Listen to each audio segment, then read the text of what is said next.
Welcome, Traceable Designers. Today we're making the beautiful arch-style Lambrequin valance. This valance is very versatile for small or large windows. You can add length to your side panels or shorten your side panels. You can fit any window size or design style. You'll need your arch-style design forms from your Lambrequin Traceable Designer kit. So just follow around the outside lines to remove the design forms and we'll be ready to go. You have sizing lines on both of the panels. You can make your panel wide. You can add length to the bottom. You can add length to the top. So let's begin with our fabric. We have a folded piece of fabric because we're making a left and right side panel.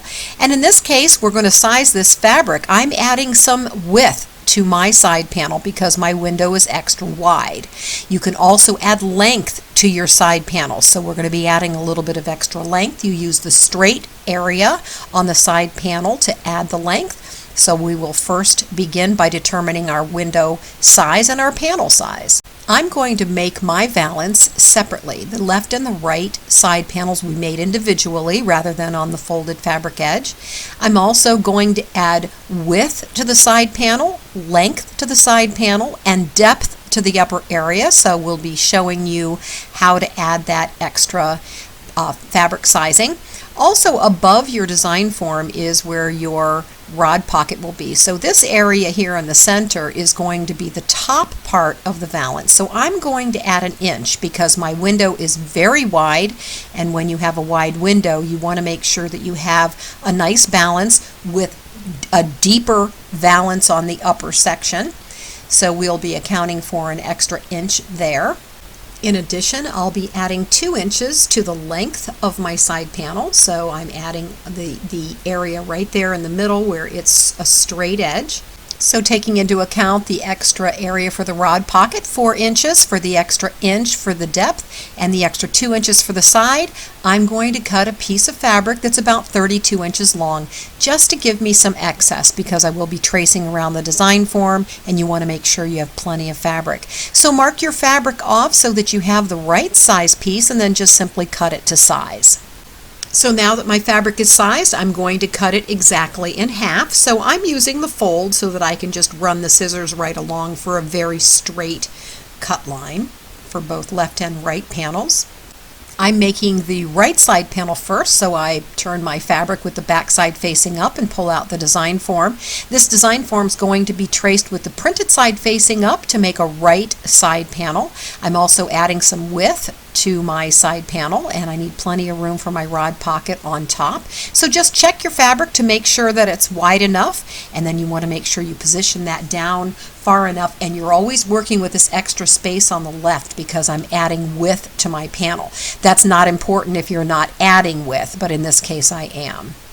I'm also not planning to use the full width of the upper section. I'm going to use the 22-inch sizing line. Okay, now that everything's positioned properly, pull out your fusible backing that's included in your kit.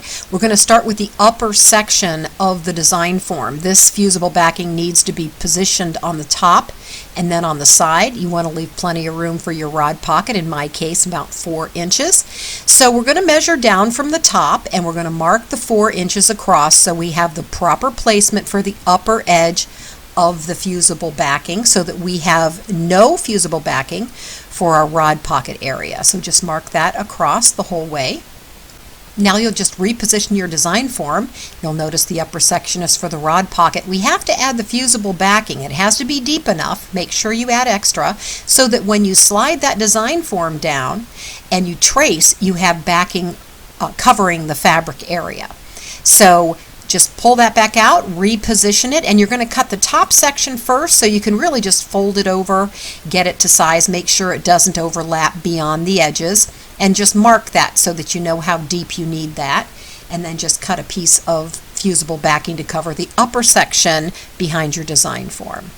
Once you get that cut to size and it fits within the boundaries of your fabric so you don't overlap, and you've got plenty of space below the curve where you're going to lower the design form, you want to remember that. So you need enough fusible backing covering the fabric to make sure that that's all completely covered.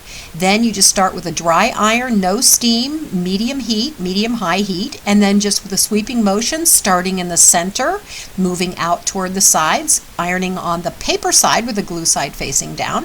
Just fuse down a nice straight piece of fusible backing on the upper section, and then you'll just reposition your design form because we're going to add the fusible backing to the length side of the side panel. So that needs to be repositioned so you can see where to put that. So again, you're going to want to make sure it's straight along the edge there, and then you're going to make sure that you have plenty of fusible backing for where you will be tracing. In this case, I'm adding a little bit of width, so I have to keep that in mind. Always keep in mind when you are adding your fusible backing, if you're adding width or depth, you want to make sure that you have enough coverage. So check your coverage by sliding your design form down to the depth that you're going to be adding and make sure that you've got enough fusible backing in place there.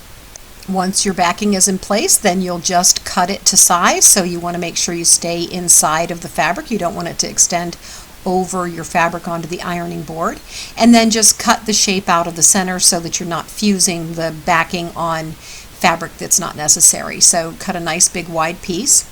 Once that's all in place, double check to make sure it's lined up, and then just again it's overlapped, and then just use your iron to fuse that down. So get that nice and solid so that you have the full coverage for both the length and the width of your side panel. Now you're going to position a piece of lining over your fabric. You're going to align a very straight edge along the upper section of the fusible backing, and then just cut your lining so that it extends past all of the edges where the fusible backing is, and actually onto the ironing board. You want to make sure you've covered every bit of the glue that will be exposed. Once your paper is 100% cool, just carefully peel it back. You do have an overlapped paper area on the upper section. That's a little more tricky with pulling it off. Make sure you don't pull the glue. Just really take your time with this. Make sure you get all of the paper removed and just pull carefully until it's completely peeled back. Once that's peeled off, you position your lining straight across the upper edge of the glue. What you want to do is you want to make sure that that's straight across so that you've covered the glue and there's nothing exposed, because that top section then is going to roll over and make a rod pocket. So you want to make sure that all the glue on the top area is 100% covered with the lining. And again, starting in the center, you're going to just follow along with your iron with a sweeping motion out toward the sides, double checking to make sure that it's nice and straight, and take your time until you have completely fused your lining to the exposed glue. It takes a little while just to keep sweeping across, and you want to keep that iron moving because you don't want to have iron prints. If you position your iron too long in one spot, you might have an iron mark. So just sweeping along until this is completely fused. You'll do the top section first, and then you'll carefully move the fabric so that you can turn it so that you can get the lower area then fused in place. You'll actually be able to see where the glue starts to show through, so you can see the curved line where you have the fusible backing positioned behind the lining. So just completely fuse that down, and then you'll be ready to trace your side panel. So now we have to determine the proper positioning for our design form. Remember, we are adding depth, so we do have to mark 1 inch down so we know how low to lower the valance to do the top section when we're tracing.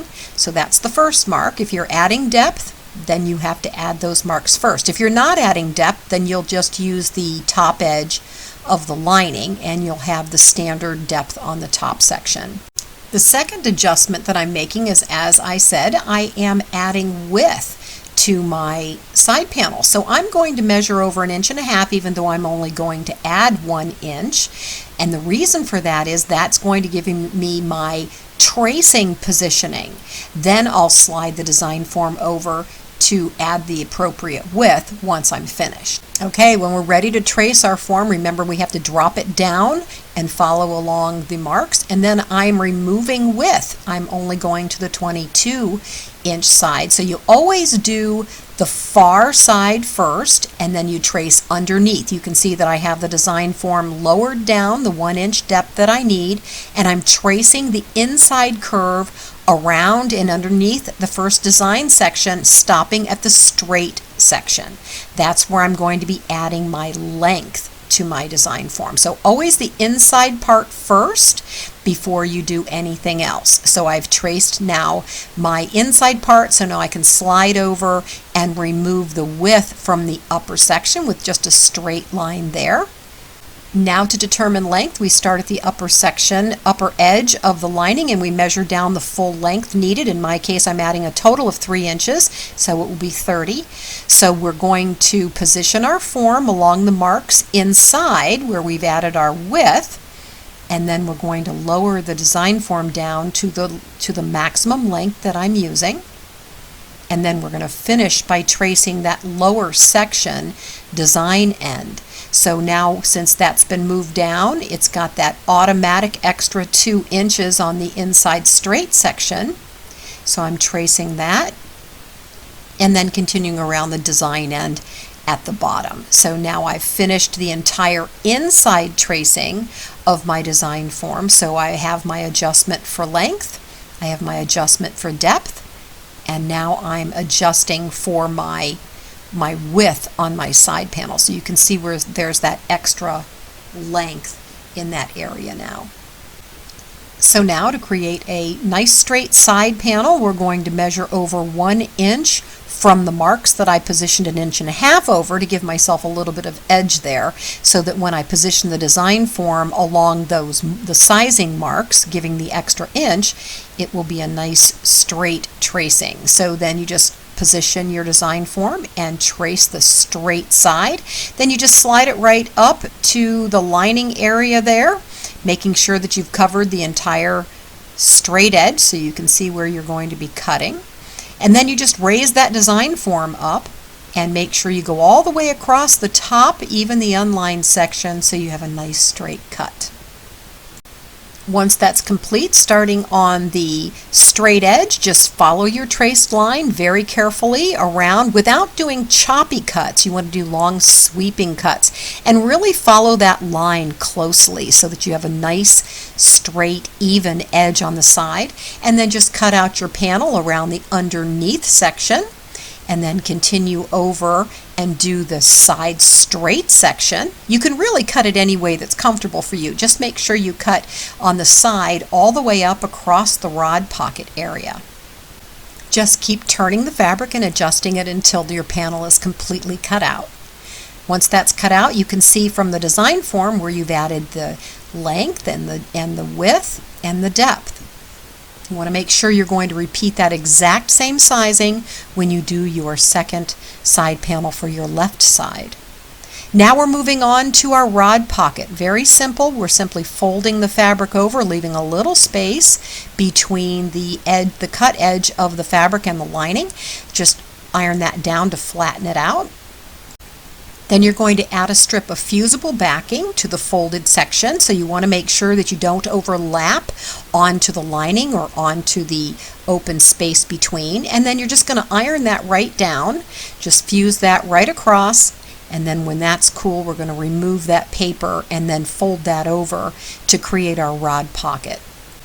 Once you've removed the paper, just simply pull the pocket taunt and you're going to cover over top of the lining and then fuse your rod pocket in place. This has a few layers of fabric here, so it takes a little bit of time. So just continue to go over it until it's completely fused in place. Your side panel will be ready for trim, and you can see there's some extra width on the side there. To make your left side panel, you're going to do the same process. You're just going to use the design form upside down with the printed side facing down, and make sure you add all the same measurements as far as depth and width. Okay, moving on to the center panel. The center panels fit between the side panels, and then the connector panels fold over top of the two to hide the rod. So you do have sizing lines for any width center panel that you'd like. I'm going to do one that's about 20 inches wide. And after I finish my center panel, I'm then going to do my connector panels. So remember, the side panel and the center panel depth should be the same. So you're going to be adding depth to your center panel the same as you did to the upper section of your side panel. So keep that in mind when you're sizing your fabric. To size your center panel, just make sure you position it along the sizing line you plan to use, and use the folded fabric edge for this so that you know that you have plenty of width, and then just cut off, leaving some excess at the bottom for tracing. Just like you did with the side panel, you're going to measure down for your rod pocket area, and you just put your marks across the fabric. Then position your fusible backing along your marks, and just as you did for the side panel, you're just going to fuse that backing down with a sweeping motion starting in the center. Make sure that you're straight across that top edge of the glue. Get that all fused in place, and then you're going to cut a piece of lining that you're going to align on the top. So you'll remove the paper, and in this case make sure that you keep that paper in one piece if you can, because you're going to use that to protect the ironing board when you add your trim. Now position your lining right in the center. You'll start in the middle with a sweeping motion out toward the side, making sure that everything's nice and straight.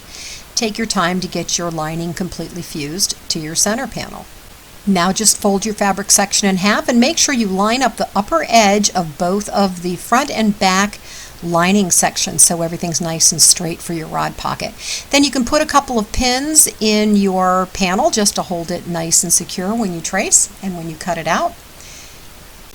To make sure that you're adding the appropriate depth, because you want it to match the upper section of the side panels, you just measure down that inch that you're adding across the top, and then that will be your positioning marker for the upper edge of your design form rather than along the upper edge of the lining. So position it on the proper sizing line on the left for width, and then you're just going to trace your design form along the side, underneath, and then up the side, and then you'll just raise everything, and then you will trace off your rod pocket. If you need to straighten out your rod pocket on top, you just measure up from the lining, which is a straight edge, and then trace across the top of the rod pocket. This design form is set for a 3-inch wide pocket rod for 6 inches on top, but in this case you're only doing 4. To cut out your panel, just put the folded edge facing you, and then just simply follow along the trace line until you've completely cut out your panel up and across the rod pocket area. To make the rod pocket, follow the same steps as the side panel, folding it over, adding your fusible backing, removing the fusible backing, and then folding over and fusing down your pocket. And of course you'll make as many center panels as needed to cover the length of your rod. The connector panels are used to cover the exposed rod area between the center panel and the side panels. You do need a space between there for your connector, so make sure that when you're doing your sizing that you've taken into account that you will have a space between. Now you can make a scarf style, which means that the fabric is exposed on the front and the back, but in my case I'm simply using lining, and I'm adding a little bit of height so that that will fold over the rod. So I'm just putting lining on the back. So again, you'll just use the fusible backing. Once that's cooled, you'll peel that off. Now you are covering the entire piece because there is no rod pocket for the center connectors. So just remove the paper to expose the glue and add your lining to the entire piece with the lining extending past all of the edges. Once the lining is attached, fold the fabric section in half with the lining side facing out. You can pin this if you'd like, or you don't have to because you can press it down. Position the proper sizing line along the folded fabric edge, and then just trace around the connector panel design section around the side and then underneath, and then you're just going to raise your design form up so that you have that excess that folds over the back of the rod. If you were doing it scarf style, you would flip it over and do identical sides, but in my case I'm just raising it up. I'm doing a little extra height and then straight across the top because you're not going to see that on the back of the rod. Again, just follow the trace line to cut out your connector panel or your connector panels. Make sure they're all sized the same. Your connector panel will fold over the rod and the straight side will be hidden in the back. Okay, now that all the pieces are finished, we're going to add edge trim. I'm using a 3/8 inch trim. It's very easy to apply. And just measure along the edges. Make sure you have plenty of excess trim. You don't want to run short. Make sure you've cut a nice piece. And then pull out your fusible backing paper with the shiny side facing out. And then you're going to just pull your trim through to make it nice and flat. Then we're going to add fusible backing strips to the back of our trim in order to turn that into iron-on trim. So just pull out a piece of fusible backing and then just cut nice long strips that will overlap to cover the length of your trim. Then with the glue side down, just position it on your trim and then just carefully move along. This looks harder than it actually is. Just pull it taut and move along. Don't overheat it. If you do, you will deactivate the glue, and just keep moving along, adding strips on top of strips until the entire trim piece is covered with the fusible backing. Once the trim is completely cooled, just peel back the paper to expose the glue. Then cut a straight edge, and starting at the lower right edge on the straight side where it goes against the wall, just follow along with your iron, keeping the edge of your iron off of the fabric. You want to make sure that you're covering just the trim and just at the very edge. And this is a slow process. What you're doing here is you're warming up the trim, and it'll start to curve, and that is getting the glue warmed, and then that is going to adhere to the panel. So you'll just move nice and slow, and you can keep going back and repositioning the trim. You can really get a perfect trim edge doing it this way.